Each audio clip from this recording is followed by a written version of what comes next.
Meus irmãos, vamos a Deus por mais uma vez nos reunir aqui na sua casa para a gente estudar a palavra de Deus e também fazer orações. Nós estamos estudando nas quarta-feiras a carta de Paulo aos Filipenses. O nosso propósito nesses cultos de oração. Nesta segunda parte do estudo que nós vamos fazer hoje, porque iniciamos na semana passada, falando sobre a vida dedicada a Cristo. Foi a primeira parte, hoje será a segunda parte desse tema. Nós continuaremos desfrutando aqui desses versos. Vimos que no verso anterior que estudamos, é o verso 3, capítulo 1, por favor. Paulo tinha certeza muito clara, como um cristal, mas também ao mesmo tempo como tão forte, tão impenetrante quanto uma rocha, do que tange o seu discernimento, de sempre ter no seu coração, saber que tudo que ele vivia estava ali, caminhando para que Cristo fosse conhecido. Desde todas as formas de perseguição que ele passou, como também tudo que ele havia enfrentado no seu ministério e estava enfrentando nesse momento em que ele havia escrito essa carta. Vocês sabem, Paulo passou por invejas, muitas difamações, escárnio e também algemas. Todos vocês passam por isso, né? Todos nós passamos por isso também. Alguns algemas, né? Nem todos algemas, mas pessoas que vêm contra nós com vaidade e outras coisas, a gente sempre sofre isso. Mas Paulo, eu mostrei para os irmãos no semana passado que ele não teve a clareza naquela hora da dificuldade. Aí ele já vinha construindo isso e toda essa convicção e certeza que ele tinha desembocava para que Jesus Cristo fosse conhecido. E ele também possuía a certeza que as súplicas dos seus irmãos agiam para que ele fosse fortalecido. Lembra, os irmãos oravam apresentando a vida de Paulo ao Senhor Jesus por meio da oração e o Senhor fortalecendo o nosso apóstolo. A oração era uma ferramenta poderosa que Deus se utilizava ali na vida dos irmãos para fortalecer nosso apóstolo nos momentos mais difíceis que ele atravessava, como prisioneiro naquela prisão em Roma. Pela causa do Evangelho. Depois a gente viu também que outra convicção forte que ele tinha, e ele mesmo disse no verso 13, era a certeza, a convicção de que o Espírito Santo era o seu... O quê? Olha aí direitinho. Era o quê, Sofia? O Espírito Santo. Verso 13 de Filipenses, capítulo 1. Vá lá, me diga aí. Leia aí o verso.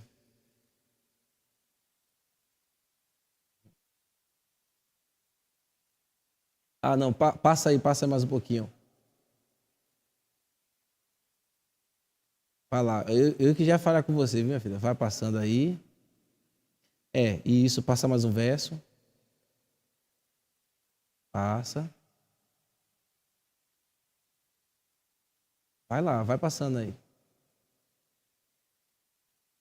Agora aí.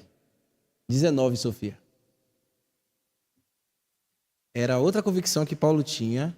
Eu já falei aí que ele estava certo, que seus sofrimentos redundavam para que Cristo fosse conhecido. Depois a oração dos seus irmãos, a súplica dos seus irmãos, e ajudava para que ele fosse fortalecido. E agora o quê? Que o Espírito Santo era o quê? Oi? O Espírito de Cristo, que é o Espírito de Jesus, que é o Espírito... Era o seu quê? Não. Olha lá, ó. Leia lá o texto. Provisão do Espírito. Então ele era o quê? Provedor. O Espírito Santo era o seu provedor.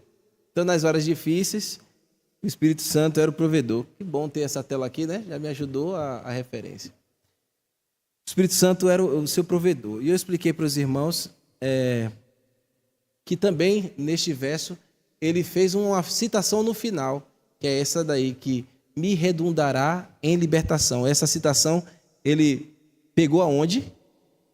Quem lembra? Em Jó. Quem falou aí? Jó. Foi a esposa? Esposa maravilhosa. Foi Jó, isso. Jó capítulo 13, né? Ele pegou essa referência lá de Jó, essa primeira parte lá da referência de Jó, para falar que todas estas coisas, a certeza de que as lutas que ele atravessavam, tá vendo? As lutas que ele passava, que corroboravam para que Jesus fosse conhecido, a oração dos seus irmãos, o que mais? A provisão do Espírito Santo lhe redundaria em libertação. E eu falei para os irmãos que isso era um sentimento que Paulo carregava, sentimento semelhante que Jó carregava. Qual era o sentimento que eu falei que Jó carregava? Lembra? Não tem uma semana, irmãos, que eu preguei essa mensagem. Vindicação. Vindicação. E o que eu expliquei o que é esse sentimento de vindicação?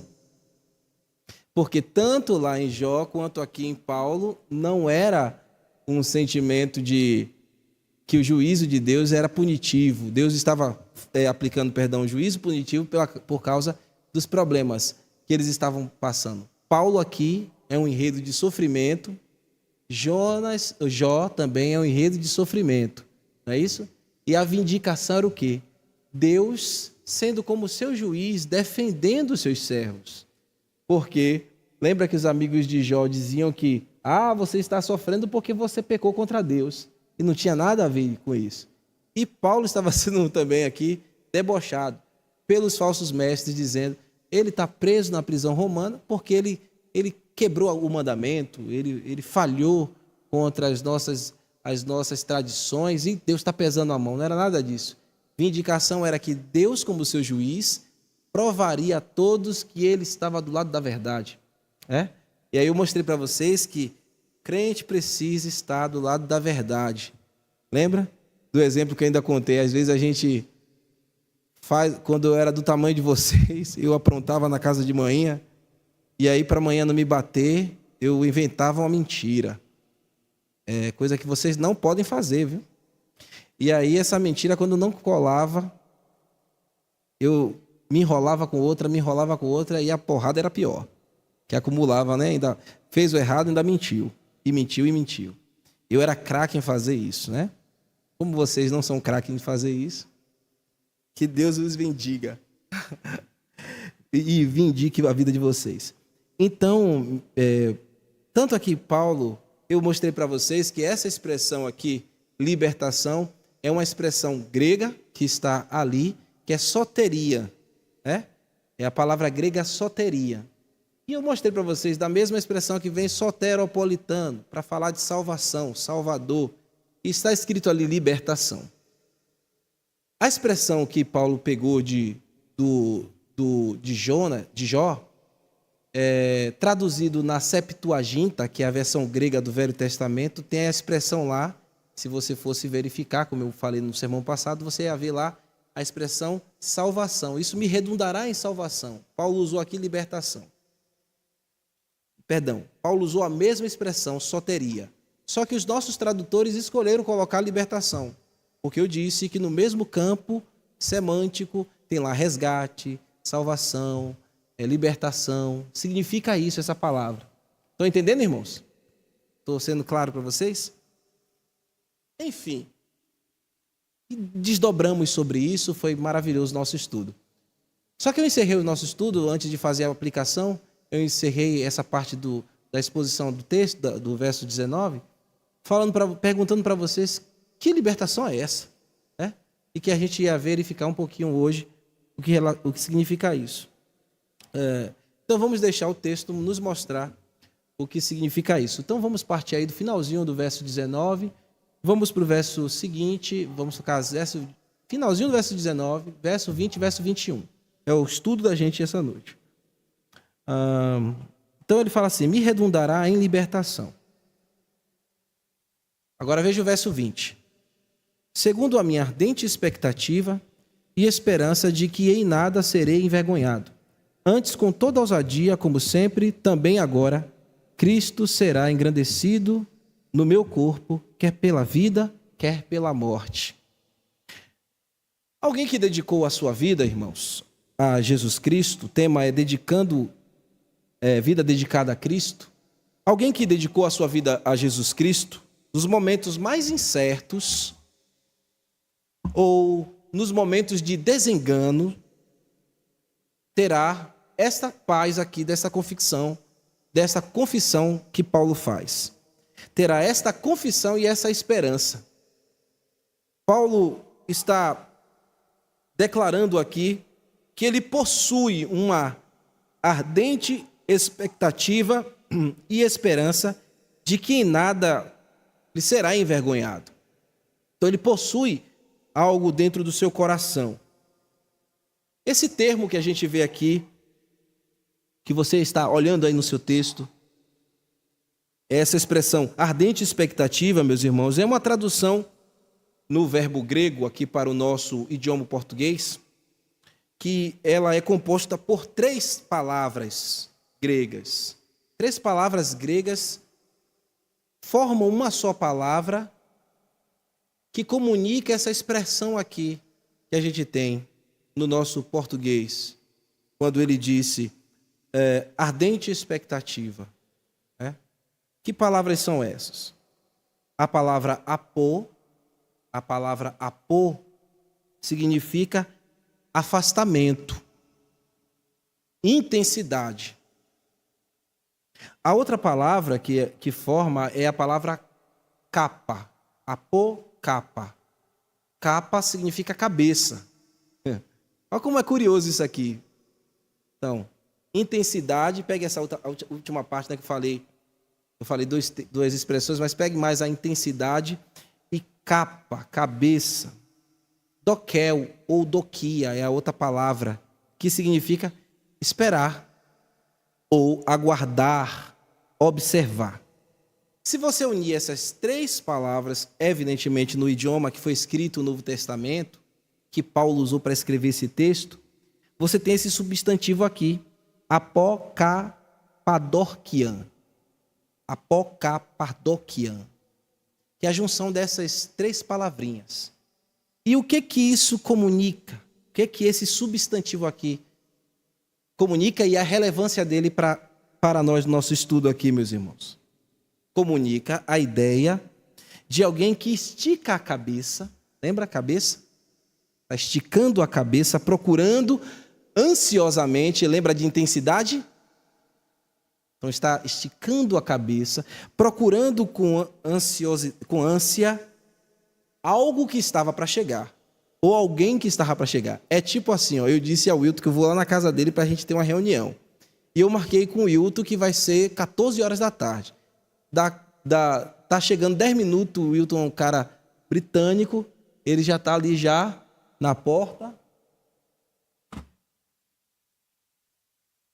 na expectativa do pastor chegar. Ou vice-versa, o pastor atrasou, o Wilton, rapaz, cadê o pastor? Olha o horário, deixa eu ir lá na porta para ver se ele está chegando. Então, essa expectativa, é esse desenho mais ou menos que Paulo tem no seu coração. Ele está aguardando ansiosamente algo que estava para chegar, ou que estava para acontecer. Essa postura também, essa palavra, comunica uma outra ideia, meus irmãos, de que se está aguardando com essa expectativa, irmã Jússi, com toda a vigilância. Então ele está aprisionado, mas ele está com uma grande expectativa no seu coração que pode acontecer a qualquer momento. E ele aguarda de forma vigilante. Não são as algemas que vai quebrar a sua expectativa. Tá bom? Que pode acontecer com a gente, viu? Pode acontecer com a gente, Shirley, né? A gente tem a expectativa, Clênio, mas o embrulho, né? As dificuldades inerentes de um processo da vida quebra essa expectativa, né? E aí tira a gente essa atenção. E aí a gente perde a vigilância, perde a alegria. A carta não é a carta da alegria? A gente perde muitas vezes a alegria nessa hora, né? Nesse momento. Então, esse substantivo aqui está indicando para a gente essa reflexão. O leitor, quando vê essa palavra aqui, ele precisa caminhar por esse sentido. Paulo está aguardando algo que está certo para acontecer, com muita vigilância, expectativa no coração, como alguém que está naquela iminência de que alguma coisa boa vai acontecer, alguma coisa vai me sobrevir e vai me satisfazer. Assim ele aguardava resoluto. E ele aguardava assim, e ele diz, na certeza de que em nada ele seria o quê? Envergonhado. Né? Na certeza de que em nada ele seria envergonhado. Aguardando assim, ele está resoluto. Então, ou seja, Paulo está dizendo que a respeito das circunstâncias que ele está vivendo, na prisão, que, claro, está dentro da providência divina, no final, o próprio Senhor jamais permitiria que ele se encontrasse em uma situação vexatória. Então, isso é importante para a gente. Deus não permitirá que na circunstância em que você se encontra, em que nós estamos padecendo, lutando, lembra que eu falei? Quem dedicou a sua vida a Cristo, nos momentos mais de desengano, de frustração, não vai perder a esperança, não vai perder a alegria. Então, como Paulo, a gente tem a certeza que Deus não nos deixará viver vexame, vergonha, embaraço no final. A nossa expectativa é que Deus nos dará o livramento. Vamos ver que livramento é esse aqui. Ainda não mostrei para vocês que livramento é esse aqui ainda. Já capturou o Wilton? Já capturou Shirley? Já? Então eu vou fechar aqui que já vou para casa. Já capturou o que aqui? Esse livramento? Vamos lá, né? Vamos lá. Então veja comigo. Essa ardente expectativa, meus irmãos, ela está baseada, primeiro, na esperança. Ele fala aqui, segundo a minha ardente expectativa e o quê? Esperança. Então, a ardente expectativa, que você já sabe mais ou menos como é que acontece, está baseada na esperança. O que é esperança para Paulo? Esperança para Paulo é algo vazio? É cristocentralidade. Eu não sei nem se existe essa palavra, mas eu vou inventando muitas palavras enquanto eu prego, né? É cristocêntrico. Para Paulo, a esperança está centrada em Jesus. A esperança que faz com que ele não perca a vigilância, que faz com que ele permaneça nutrindo no seu coração esse ardor por algo que vai acontecer, está condicionada à esperança, né? Essa expectativa está condicionada à esperança, que para Paulo é Cristo, não tem outra coisa. Para Paulo a esperança é Cristo, é cristocêntrica. Cristo é a esperança de Paulo. Ele está comunicando aos seus irmãos que Cristo ocupa o seu coração nessa ardente expectativa. Então, o que dedicou... Obrigado.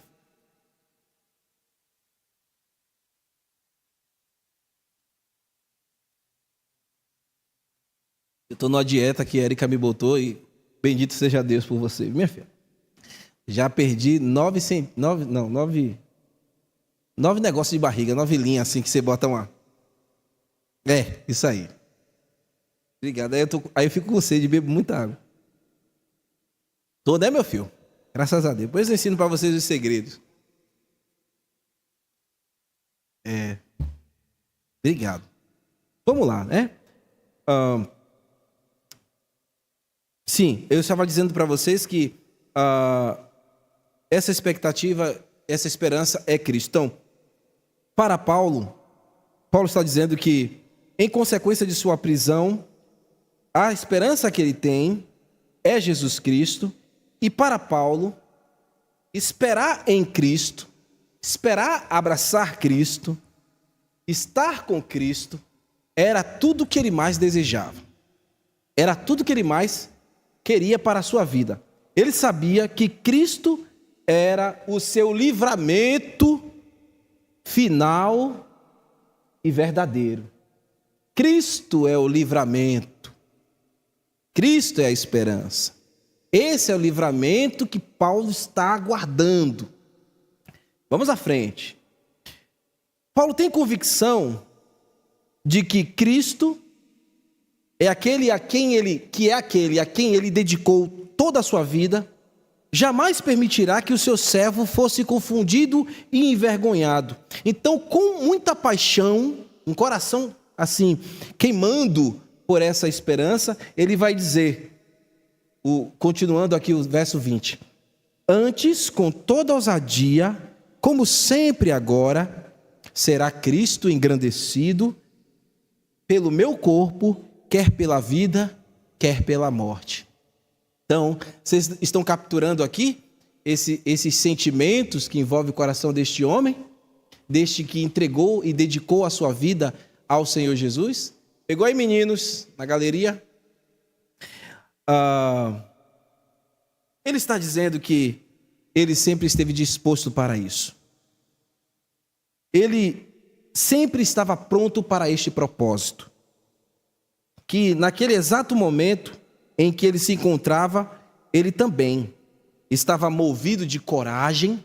Ele diz, com toda ousadia, como sempre, também agora, sempre por onde ele passou, o que ele fez, os lugares onde ele serviu, as duras agruras que ele teve que atravessar, desde aqueles momentos, como agora nesta prisão romana, nessa prisão domiciliar romana, ele está certo, assim como ele caminhou em outros momentos, nesta hora, de que Cristo será engrandecido. O Espírito Santo sempre formou isso no coração dele e proveu essa certeza no coração de Paulo. O desejo do coração, então, deste homem de Deus é a certeza de que, mais uma vez, Jesus Cristo seria engrandecido através do seu próprio corpo, seja ele vivendo, seja ele morrendo. Se viver, vivo em Cristo, é o que ele vai dizer, se morro, é lucro. A gente vai ver daqui a pouquinho isso. Para Paulo não importava como seria. Às vezes a gente se preocupa como é que vai ser o dia da nossa saída deste mundo. Para Paulo pouco importava como ele sairia deste mundo. O que importava para Paulo é que, como fosse, saindo deste mundo ou permanecendo nele, Cristo fosse engrandecido em todo momento.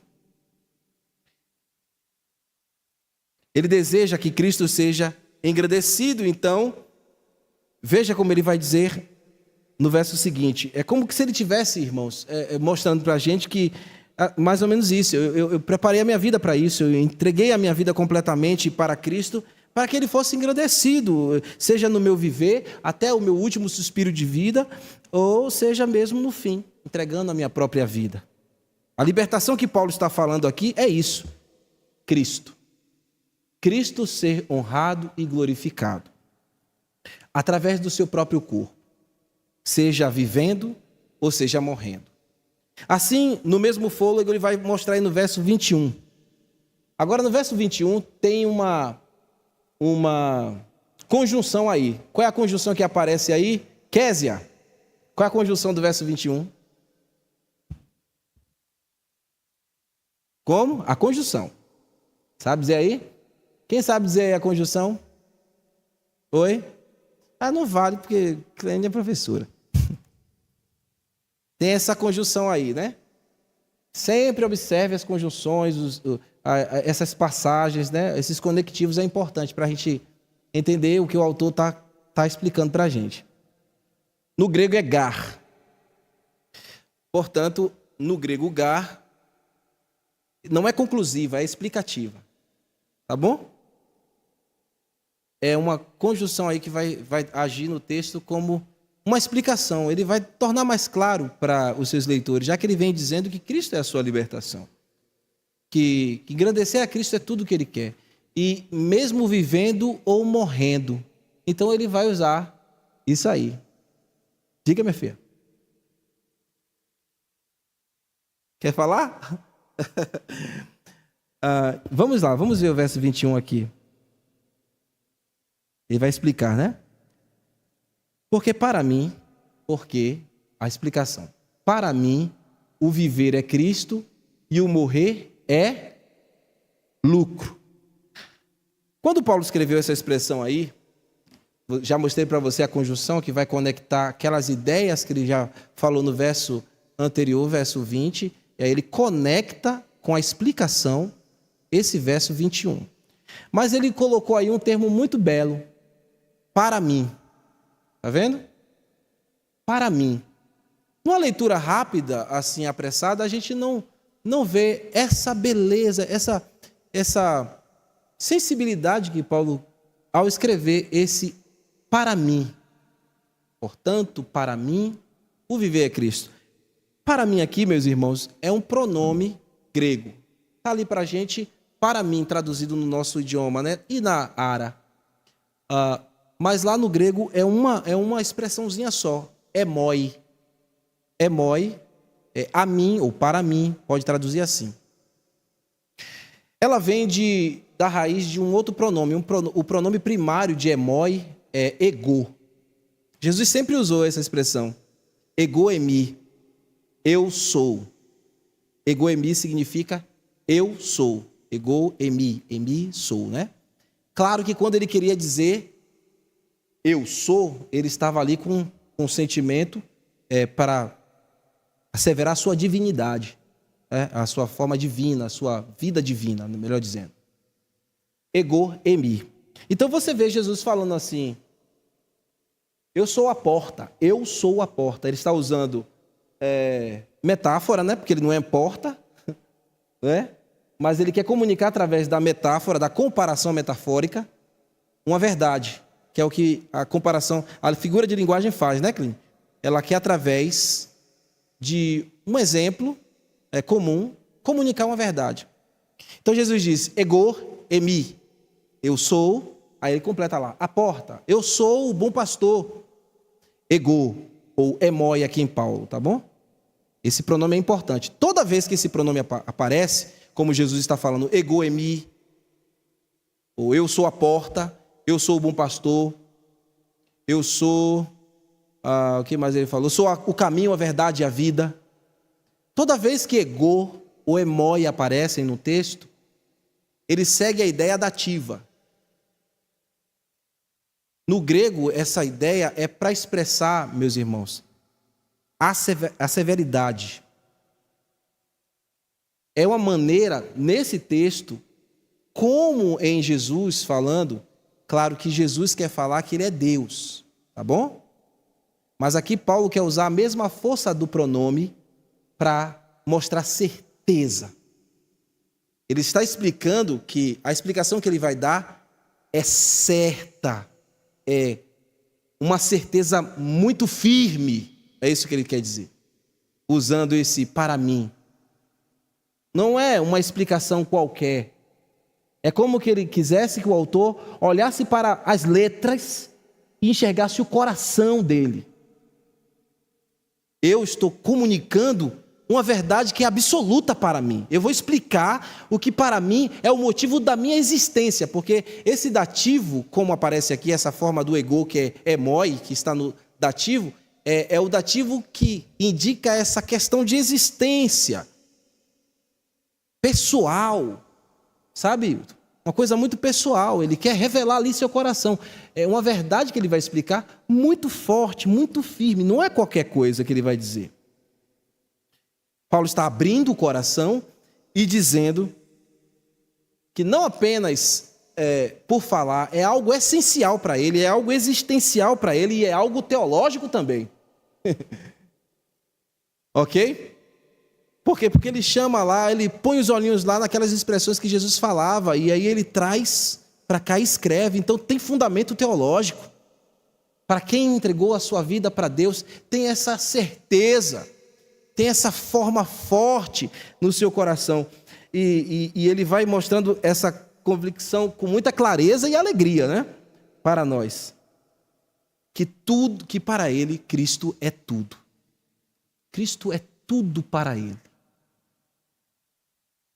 Pode alguém, meus irmãos, ter dedicado a sua vida? É uma pergunta que eu faço para vocês aqui. Pode alguém ter dedicado a sua vida inteiramente para Jesus e não ter condição de usar essas palavras? Pode alguém não ter melhor dizendo, pode alguém não ter dedicado a sua vida inteiramente para Deus e usar estas palavras? Claro que não. Ninguém. Veja quanto detalhe tem isso aqui no que a gente está estudando aqui e esmiuçando. Por quê, meus irmãos? E eu digo que obviamente não. Você como como um crente que entregou a sua vida para Jesus, você entregou a sua vida para Jesus? E dedicou a sua vida para Jesus? Levante a mão aí para eu ver quem aqui já fez isso. Quem não levantar é porque está fora disso aqui, né? Então você já fez isso. Então, quem dedicou a sua vida a Cristo, tornou Cristo a sua forma de viver. Porque para mim, o viver é quem? A minha verdade, eu vivo por Cristo. Cristo é a minha forma de vida. Ele é a minha forma de viver, é a minha verdade. Tão forte, tão cristalina, e é o desejo da minha alma. Quem olhar para mim vai encontrar isso. Cristo, para mim, é a forma de viver. Ele se tornou a minha forma de vida. Ele se tornou tudo para mim. Viver para alguém que entregou a sua vida para Jesus, que entregou a sua vida para Cristo, é que tudo que possui em sua vida, tudo que você tem, todo conhecimento intelectual que você tem, todas as coisas que rodeiam a sua vida, a sua família, o seu casamento, as amizades que você tem, o dinheiro que você tem na conta, tudo que você tem, a roupa que você veste, tudo que você tem, a tua formação profissional, tudo está, o teu serviço na igreja, tudo só faz sentido se for por Cristo, se foi para Ele, se é para Ele. Porque para Paulo, tudo se tornou para Cristo. Ele desprezou o que tinha que desprezar para ganhar a Cristo, não é? Quando você dedicou a sua vida para Deus, você se enquadrou nisso aqui, meu filho, meu irmão. Você enquadrou a sua vida nessa realidade que você está lendo aí comigo, está colocando seus olhinhos no texto aqui.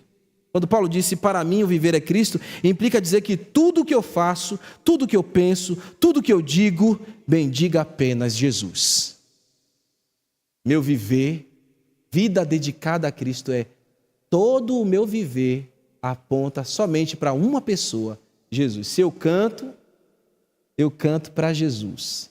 Se eu prego para Jesus. Se eu ouço para Cristo. Se eu vivo, se eu respiro, se eu me alimento, se eu me visto, se eu evangelizo, o que eu faço é para Cristo. A minha vida é viver para Cristo, é refletir cada dia mais, meu irmão e minha irmã, a imagem de Jesus Cristo em nós. É a face de Jesus Cristo cada dia mais esculpida em nossa própria face. Viver para Cristo é a nossa forma de vida, toma tanto a forma de Cristo que a gente se parece com Jesus. Pisou no meu calo, qual é a minha resposta? Jesus. Como Jesus. E olha, deixa eu fazer um parentezinho pequenininho. Em momentos da sua vida, você vai precisar disso aí, viu? Todo momento da vida. Até para orientar alguém, sabia? Até para você orientar alguém. Às vezes a pessoa é ríspido com você, esbraveja com você, como aconteceu comigo hoje. Hoje mesmo aconteceu isso mesmo. A pessoa esbravejou, bufou, né? Fez. E eu tive que permanecer ali. Na hora a carne, sabe? O coração apertou assim, para eu dar uma resposta para ele na altura. Mas eu disse, tudo bem, é assim que você quer? Não quer ouvir? Tudo bem. Deixei seguir, deixei levar a vida, né? Deixei ele seguir o curso dele. Por quê? Se eu o ofendesse porque ele me ofendeu, eu não estava fazendo como Cristo. Porque Cristo, quando ultrajado, quando humilhado, ele não lançou impropério contra as pessoas, né? Então você vai precisar disso aí, viu? Viver Cristo. Amanhã, Clênio, quando chegar lá na escola e as demandas que você tem, você vai precisar disso aí. Cristo é tudo para você, nas horas que você vai ter que responder, em tudo. Então implica dizer que eu decidi me parecer mais com Jesus. Quando eu entreguei a minha vida e dediquei a minha vida a Jesus, eu, nessa resolução, refletir a face de Cristo. E esse é o sentimento de viver para Paulo. Viver para Paulo é parecer com Jesus, é imitar a Jesus. Sejam os meus imitadores como eu sou de... Então, quem olhasse para Paulo e fosse contemporâneo de Cristo ia dizer: rapaz, eu vejo esse homem, eu só lembro de Jesus. A pessoa, Lucas, as pessoas olharem para você e dizem: rapaz, você reflete Cristo em tudo que você faz. Isso é maravilhoso, né? Eu sei que eu estou muito longe disso e que você também possa estar, né, irmão? Mas a gente está no caminho. E Paulo dizer que imitar a Cristo, devemos imitar como ele imitava, é viver, porque Cristo é tudo para a nossa vida. Deixa eu falar um pouco mais com você. Qual é o adorno da sua vida? O que embeleza a sua vida? Você que dedicou a sua vida para Jesus. É porque você fala vários idiomas, isso deixa a sua vida enfeitada e bela? É porque você é um cara descolado, uma pessoa maravilhosa, tem ideias boas para tudo, isso adorna a sua vida? Essas coisas são boas, eu não estou dizendo que você tem que desistir delas. Melhore, possa agregar outras coisas mais, uma pessoa bacana, uma pessoa legal, gente fina, rapaz, estar com você é um prazer, andar com você, você é uma pessoa prazerosa, você é uma pessoa alegre, por você chega, enche o lugar de alegria, isso é muito bacana, isso é bom. Mas antes de tudo isso, vem Cristo. Se Cristo não chegar primeiro, todas essas outras coisas não têm seu fim em si mesmo. Tudo na nossa vida tem valor, tem graça, tem vida e significado se Cristo chegar primeiro. Se do meu trabalho, dos meus talentos, Cristo chegar primeiro. O que foi, minha filhinha? Ok, você viu alguma coisa engraçada em mim? Ou lembrou de alguma coisa, né?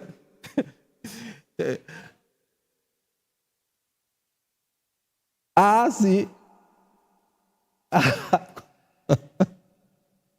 Eu não vi não, eu estou dando risada por educação. Depois você me conta mais de perto. É que está longe, mas beleza, depois você me conta mais de perto. Então assim, esse é o sentido do viver, meus irmãos, meus filhos. Esse é o sentido da nossa vida. O motivo da nossa existência. E o morrer? Então viver é bom, né? Viver para Cristo, viver para Cristo. E morrer? Quem tem medo de morrer? Quem treme só em vir falar morte?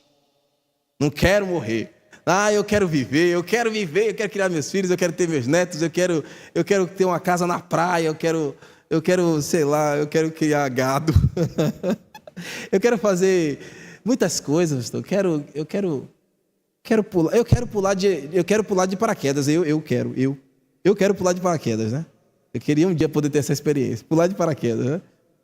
Então, não tenho medo de morrer não, se paraquedas não abrir, eu me encontro com Jesus. Mas assim, viver é bom. Paulo está falando dessas duas dimensões aqui, que são realidades da vida do homem. Viver é bom, mas o bom de viver para Paulo é o quê, Cássio? Cristo, tá bom? Viver para quem entregou a sua vida para Cristo é bom, mas o sentido está em a sua vida deve voltar tudo para Cristo. E quando você morrer? O que é morrer? Morrer é descer à sepultura, que não tem outra história. Eu não tenho como me enfeitar e mudar sentidos aqui. Aqui é ser sepultado, quando o corpo descer à sepultura. Meus irmãos, para Paulo, até nessa hora, isto é honrar a Deus, honrar a Cristo. Eu vivo e enquanto respiro para Cristo. Cada respiração, transpiração minha é Cristo. E quando eu deixar esse mundo, Cristo será engrandecido. E o morrer é lucro. E ele vai dizer, Cristo é engrandecido e o morrer para Paulo é lucro. É riqueza. É lucrativo. A morte, e isso aqui para nós, irmãos, parece paradoxal. Não é? É um paradoxo aqui de Paulo, porque morte traz lamento, traz tristeza, né? Dor, saudades e outras coisas. Ninguém quer morrer. Todo mundo quer viver e quer viver bem. Eu quero viver. Mas quando eu morrer, eu quero que seja lucro, como Paulo está dizendo. E, de fato, para quem entregou a sua vida, é lucrativo. E o que é este ganho? Que em algumas versões é ganho, é lucro.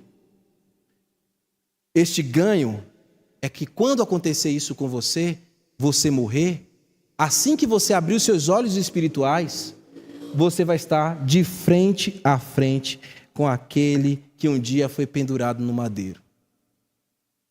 Quando você morrer, porque você viveu para Cristo, ansiando por Ele, olha a ardente expectativa, quando tudo neste mundo se acabar, até o seu último suspiro, tudo acabar para você aqui, aí é que começa a eternidade, frente a frente com Jesus, que estará de braços abertos para te receber.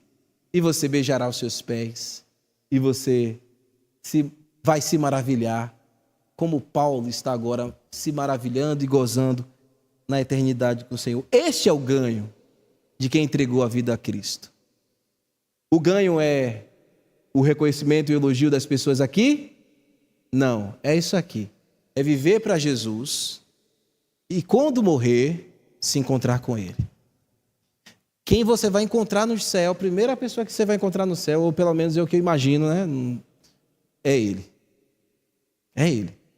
Não vai ser a sua mãe, seu pai que já está lá, o seu irmão em Cristo que você tanto amou.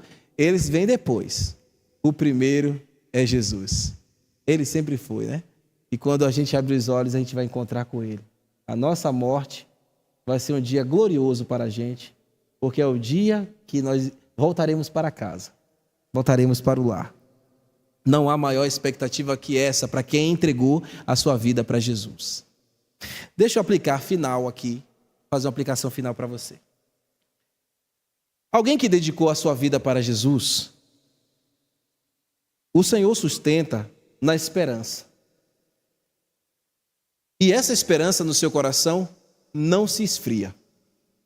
Um dia o Senhor Jesus Cristo falou que quando se multiplica, por se multiplicar a iniquidade, o amor de muitos se esfriará. Mas, uma vez aquele que está sendo sustentado pela graça de Deus, está confirmado pelo amor, portanto o seu coração não se esfria. Você aguarda com ardente expectativa, com toda esperança, mesmo nas noites mais frias que você possa atravessar. O seu coração se manterá aceso, queimando, porque esta esperança cristocêntrica sempre viverá no coração do escolhido, no coração daquele que Deus escolheu e este entregou a sua vida completamente para Cristo. Essa esperança e expectativa que o Senhor confirmou no seu coração é como um combustível, irmão, que alimenta a sua própria confiança de que você continuará de pé na jornada dessa vida até você voltar para casa, como eu disse. Portanto, se vivermos, o nosso viver seja Cristo. E o que é que vivamos?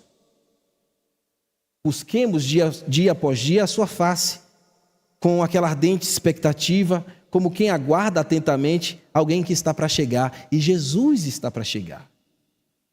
Jesus está para chegar e para nos levar daqui. Assim, porquanto chegará o dia, meu irmão, que o nosso Salvador há de tirar os seus escolhidos, aquele que entregou a sua vida a Ele, Ele vai tirar daqui deste mundo. Até lá, aguardemos com paciência e esperança, porque esse sistema caótico em que nós vivemos um dia será destruído. Cristo se revelará, estaremos para sempre com Ele. Portanto, devemos sim viver os nossos dias dedicando o nosso viver, amando, trabalhando para Ele, se envolvendo a nossa vida com Ele, em todas as esferas, resolutamente. Tenha este fim em sua vida, engrandecer a Cristo enquanto eu vivo, enquanto os anos de vida Ele me conceder nesta vida. E quando ela se encerrar, quando o labor diário acabar, abriremos nossos olhos na glória e abraçaremos o nosso Redentor e desfrutaremos da sua riqueza eterna. A nossa morte, que é lucro, que é riqueza, é eterna recompensa em Jesus Cristo. Eu encerro lendo a passagem que Paulo disse lá em Atos 20, 22 a 24. Lá ele diz assim, meus irmãos: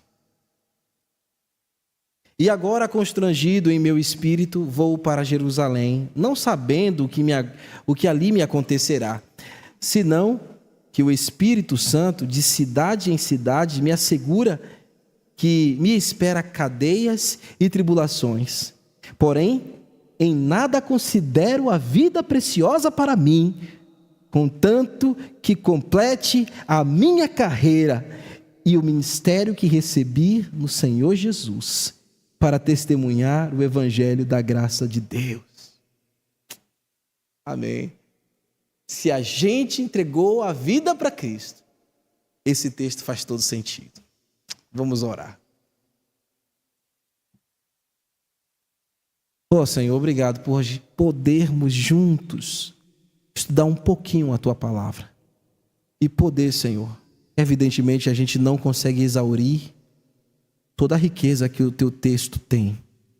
Nós queremos agradecer ao Senhor por ter deixado esta pérola preciosa pela vida do apóstolo Paulo, essas reflexões tão aplicáveis que estamos fazendo em nosso culto de oração. Ajuda-nos, Senhor, nós que dedicamos a nossa vida a Ti. Ajuda-nos a ter essa ardente expectativa e essa esperança cristocêntrica. Não seremos envergonhados, pelo contrário, seremos levados até a Ti mesmo. Ó Senhor, enquanto vivermos, que o nosso viver seja Cristo, seja o Senhor. Que tudo que envolva a nossa vida transpire, inspire outros. Que a nossa face é a nossa oração nesta noite, Senhor.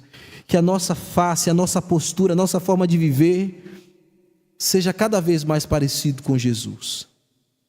Que o meu proceder com o próximo seja cada vez mais parecido com Jesus. Que nós venhamos imitar o Teu Filho e o nosso Salvador.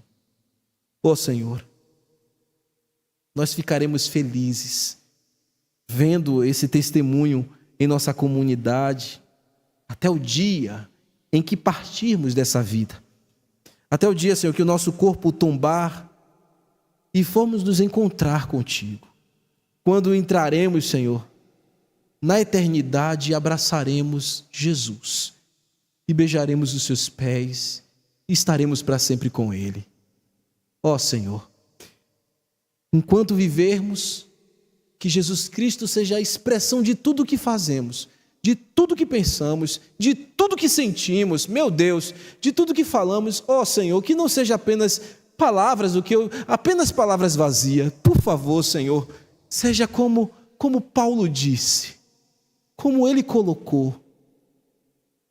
Portanto, para mim, seja assim, essa expressão que demonstre esse sentimento real que carregamos no nosso coração, uma vez que nos entregamos a Ti. Nada nessa vida, Senhor, venha concorrer de maior prazer do que a expectativa ardente que nutrimos no nosso coração de Te encontrar.